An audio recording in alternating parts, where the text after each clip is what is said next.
Assalamualaikum warahmatullahi wabarakatuh. Tujuan saya membuat video ini yaitu untuk memenuhi tugas akhir saya dengan mata kuliah Manajemen Pelayanan Publik dengan dosen pengampu Ibu Risna Dewi SOS MSP. Jadi materi yang saya bahas di sini yaitu mengenai mengelola SDM pelayanan publik dan membangun profesionalisme. Baik, selanjutnya langsung saja kita masuk dalam materi pertama yaitu sumber daya manusia. Sumber daya manusia adalah istilah yang digunakan untuk merujuk pada aspek manusia dalam konteks organisasi atau perusahaan. Hal ini mencakup segala sesuatu yang berkaitan dengan pengelolaan, pengembangan, dan pemanfaatan potensi manusia dalam lingkungan kerjanya. Sumber daya manusia melibatkan proses rekrutmen, seleksi, pelatihan, dan pengembangan, penghargaan, dan pemeliharaan karyawan agar dapat mencapai tujuan organisasi secara efektif dan efisien. Manajemen sumber daya manusia ini bertujuan untuk memastikan bahwa organisasi memiliki tenaga kerja yang berkualitas, termotivasi, dan produktif. Selanjutnya ada fungsi manajemen sumber daya manusia. Dalam manajemen sumber daya manusia terdapat berbagai fungsi manajemen yaitu perencanaan, pengorganisasian, pengarahan, motivasi, komunikasi, pengendalian, kompensasi, dan penghargaan. Pelaksanaan sumber daya manusia ini bertujuan untuk mencapai tujuan individu, perusahaan, ataupun organisasi. Berikut adalah beberapa fungsi utama dalam SDM yaitu yang pertama rekrutmen dan seleksi. Fungsi ini mencakup proses menarik karyawan yang berkualitas dan sesuai dengan kebutuhan masyarakat organisasi. Yang kedua, pelatihan dan pengembangan. Manajemen SDM bertanggung jawab untuk memberikan pengembangan dan pelatihan kepada karyawannya. Yang terakhir yaitu evaluasi kinerja. Fungsi ini melibatkan penilaian kinerja karyawan secara teratur dan memberikan umpan balik yang konstruktif.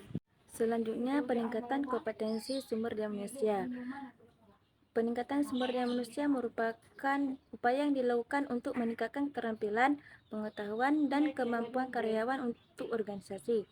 Hal ini penting untuk memastikan bahwa sumber daya manusia memiliki kemampuan yang sesuai dengan tuntutan pekerjaan dan perkembangan organisasi.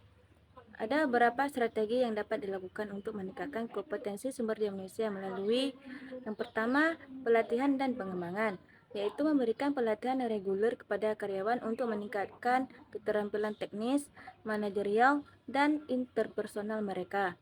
Selanjutnya ada mentoring dan coaching, yaitu menyediakan program mentoring dan coaching untuk membantu karyawan mengembangkan potensi dan keterampilan mereka secara individu. Selanjutnya yang terakhir yaitu feedback dan evaluasi kinerja, yaitu memberikan umpan balik yang jelas dan konstruktif kepada karyawan tentang kinerja mereka, serta memberikan arahan untuk meningkatkan keterampilan dan kemampuan.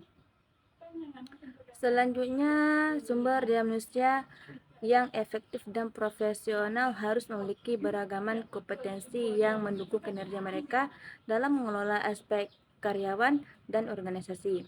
Beberapa yang penting untuk dimiliki oleh sumber daya manusia yaitu meliputi yang pertama, keterampilan komunikasi, yaitu kemampuan untuk berkomunikasi secara efektif dengan berbagai pihak secara lisan maupun tulisan.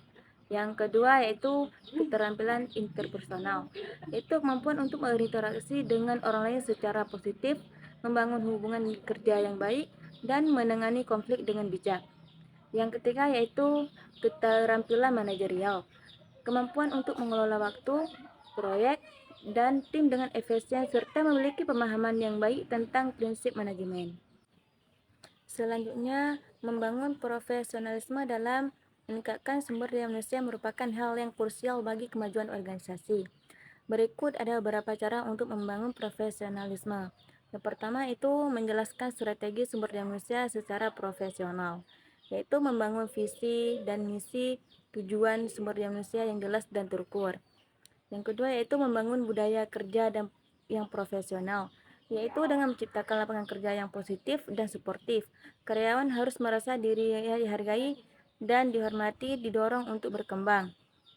Yang ketiga yaitu meningkatkan kompetensi staf sumber daya manusia, yaitu dengan mencerminkan staf sumber daya manusia memiliki pengetahuan dan keterampilan yang dibutuhkan untuk melakukan pekerjaan mereka secara efektif.